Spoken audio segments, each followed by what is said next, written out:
Usted hace parte de Hora 20, el programa más escuchado a esta hora en la radio colombiana. Crédito de vivienda de Comeva Financiera. Un crédito para que cumpla el sueño de tener vivienda propia. Presenta en Hora 20 los panelistas de esta noche. Los protagonistas. Hora 20.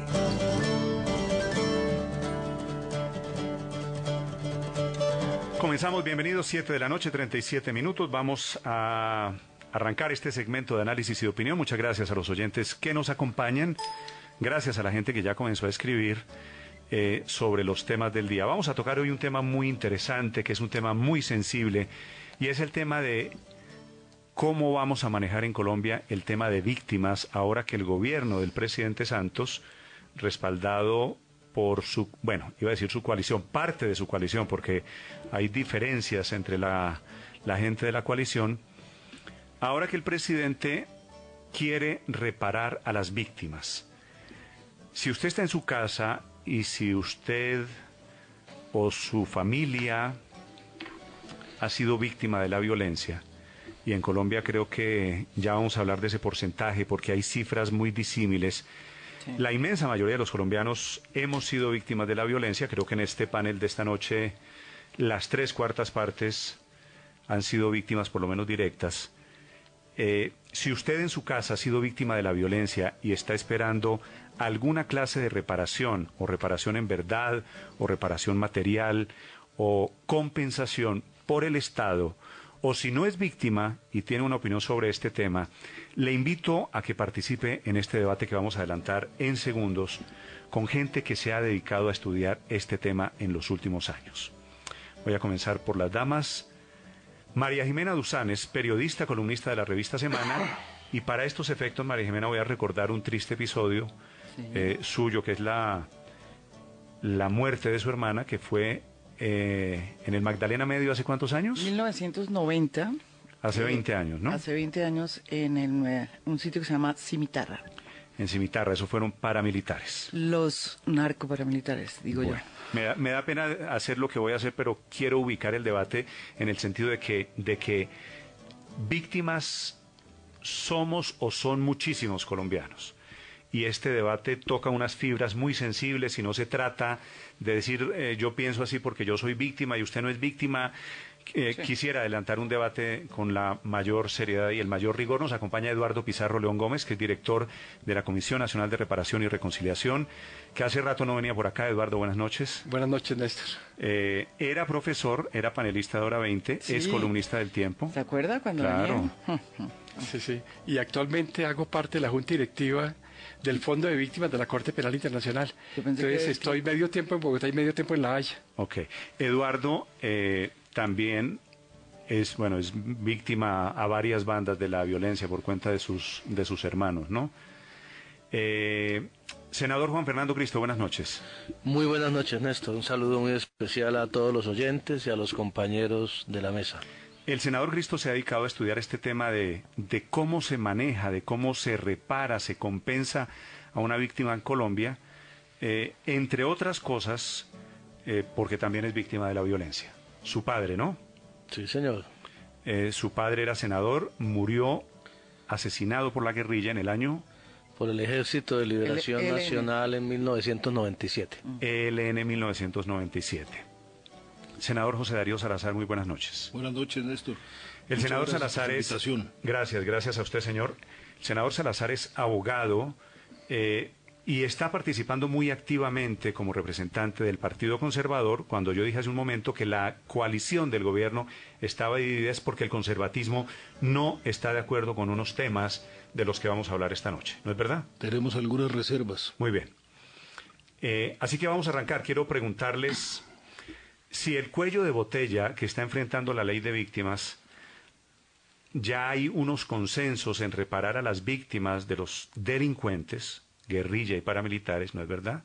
Y narcotraficantes y bandas. El cuello de botella es cómo se repara a las víctimas de agentes del Estado. Para arrancar por ahí, ese es el principal problema que hay en este momento. Néstor, es importante para iniciar el debate aclarar que las víctimas de agentes del Estado eran las únicas víctimas históricamente protegidas en Colombia. porque las víctimas de agentes del Estado podían ir al Consejo de Estado y obtener indemnización por el daño causado ilegalmente por un agente del Estado. Iván Cepeda recibió 950 millones de pesos como indemnización por la muerte de su padre Manuel Cepeda por parte del Consejo de Estado. Entonces las víctimas de agentes del Estado no están desprotegidas. La cuestión fue que en el año 2007 se aprobó la ley el decreto de reparación vía administrativa, y entonces hay la idea de incorporar a las víctimas de agentes del Estado por una reparación vía administrativa que es más rápida que el Consejo de Estado. Ahí hay entonces, un elemento, las víctimas de agentes del Estado no están desprovistas de protección. Sí, pero recibirían un trato diferente en esta ley de víctimas. Es decir, no estarían incluidas en el paquete. La ley de víctimas lo que pretende es una indemnización administrativa.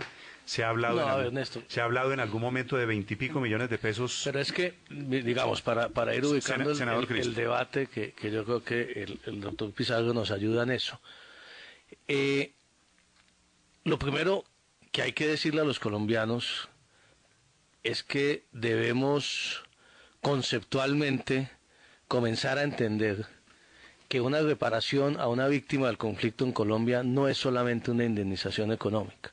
Lamentablemente ha habido sectores de la población colombiana y de la opinión pública que han tratado de reducir el tema de la reparación a las víctimas a un tema económico, a un tema de indemnización. La verdad es fundamental. Cuando es la verdad, la reparación simbólica, la restitución de las tierras que vamos a hablar ahora, las medidas de satisfacción, las garantías de no repetición del daño a la víctima. Luego, es un paquete integral, digamos. La gran ventaja de esta ley, que nosotros presentamos como Partido Liberal hace 3 años y que ahora hace parte de la agenda del Acuerdo Nacional por el acuerdo que el partido hizo con el presidente Santos, es que avanza en un tema de reparación integral a las víctimas, y es una ley que sería, dicho por Naciones Unidas, si logramos sacarla adelante en los términos en que está planteada, casi que ejemplar y modelo en el mundo entero frente a este tema de reparación a las víctimas. Yo creo que para este debate es muy importante precisarle a los colombianos y a las víctimas, lo saben, porque hay muchas víctimas que lo que quieren es solo la verdad, hay otras víctimas que sí quieren una indemnización, hay otras víctimas que quieren restitución. Por eso, perdóneme, por eso estaba diciéndole aquí a los oyentes, fue lo primero que dice senador Cristo, es decirle a la gente, hombre, si usted le pasó algo con la violencia, escríbame, porque yo quiero tener un termómetro aquí de la gente. ¿Qué les importa más, la verdad o les importa la indemnización económica? Para ubicarnos y para establecer cierta interlocución con la gente. Porque es muy importante establecer el marco de la discusión en esos términos. Puede la gente escribir por Facebook, perdóneme, por Twitter. Usted tiene Twitter, María Jimena, ¿no? Yo tengo Twitter, sí, MJ Duzán. MJ Duzán. Y Cristo tiene Twitter. Cristo también tiene Twitter. Eduardo Pizarro tiene Twitter. No. MJ Duzán arroba... no, es Twitter, MJ Duzán. Twitter, MJ Duzán.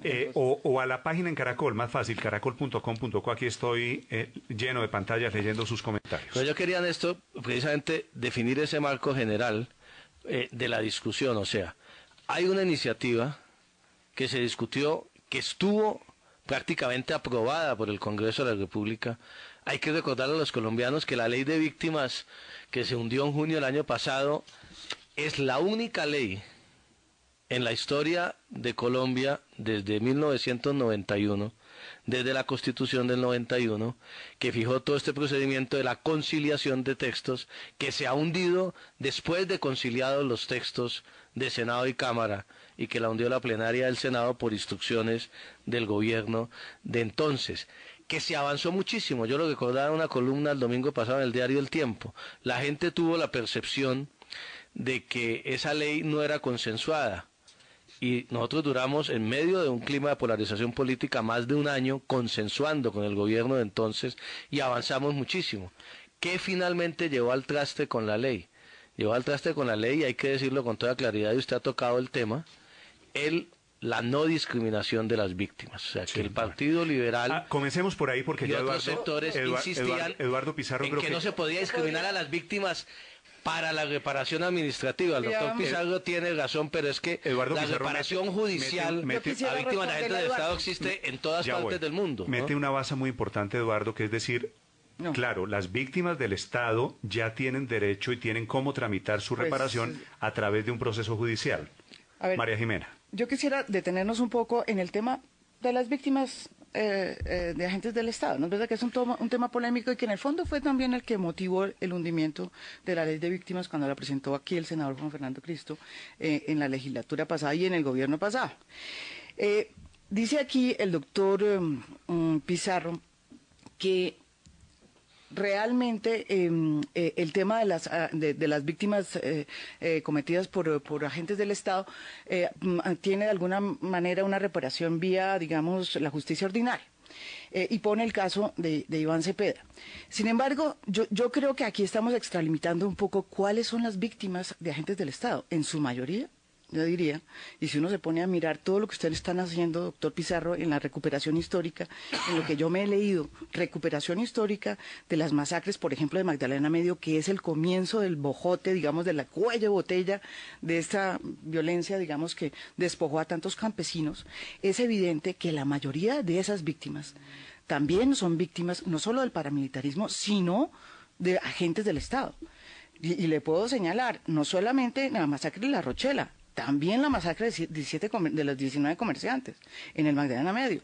¿Por qué? Porque había vinculación en ese momento, directa, no indirecta, quiero decirles. Que eso es muy importante directa, porque, María Jimena, directa, y además no lo digo yo, lo están diciendo la recuperación. Digo una cosita chiquita. Cuando uno dice víctimas de agentes del Estado, dicen, hombre, esos son los 2.000 casos de los falsos positivos. No, es mucho más porque buena parte de los delitos del paramilitarismo se cometieron con la complicidad, no sabría decir si buena parte, un porcentaje importante, con la complicidad de hombres del ejército. Pero ¿qué pasó con esas, digamos, qué ha pasado con ese tema tan complicado? Que a lo largo del tiempo, de estos 20 años, digamos, que se ha tratado de hacer unos avances, unos mejores que otros, en fin, lo que se ha visto es que si bien los responsables, digamos, materiales de esas masacres, de alguna manera han terminado señalados vía justicia transicional o vía justicia ordinaria,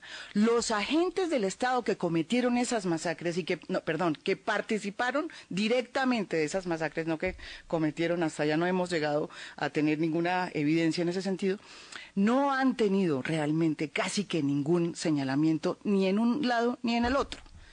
Y yo creo que ese es un tema muy complicado, que pone de presente lo difícil que es abordar el tema de qué hacer con digamos, los agentes del Estado que participaron directamente en esas masacres.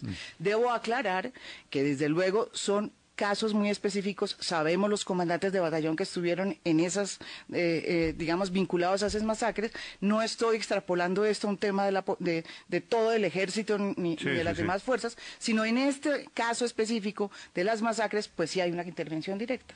Perfecto. A ver, senador Salazar, José Darío Salazar. Lo primero que yo quiero expresar es lo siguiente. Coincidimos todos en que hay un camino que es la demanda frente a la justicia penal y la demanda administrativa frente al Consejo de Estado para que esas víctimas del Estado sean reparadas.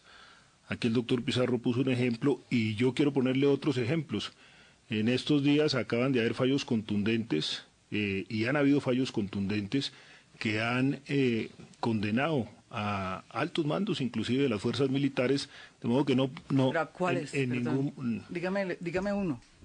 Bueno, por ejemplo, está condenado varios generales. Pero por General Plazas, por ejemplo. El coronel Plazas. No, pero estamos hablando del Palacio de Justicia. Por eso. Pero ¿qué general está condenado, por ejemplo, en las masacres de Magdalena Medio? No, exactamente, no sé todos los nombres, pero hay condenas hacia militares y hay condenas hacia coroneles. Le aporto la información. El único general que estaba en este momento o que ha estado llamado a indagatoria y que no pudo asistir porque se murió fue el general Janino. Lo que quiero expresar, María Jimena, es que el Estado colombiano le ofrece hoy a la sociedad, tanto en el Consejo de Estado, una manera de reparar a esas víctimas de manera económica y de sancionar penalmente a esas víctimas por la Corte Suprema de Justicia. Lo otro, porque no puede quedar en el ambiente ni va a quedar, por supuesto, es que el Estado no tenga sus instituciones donde se garantice esa justicia. Lo otro que quiero expresar es lo siguiente: a todos nos duele, por supuesto...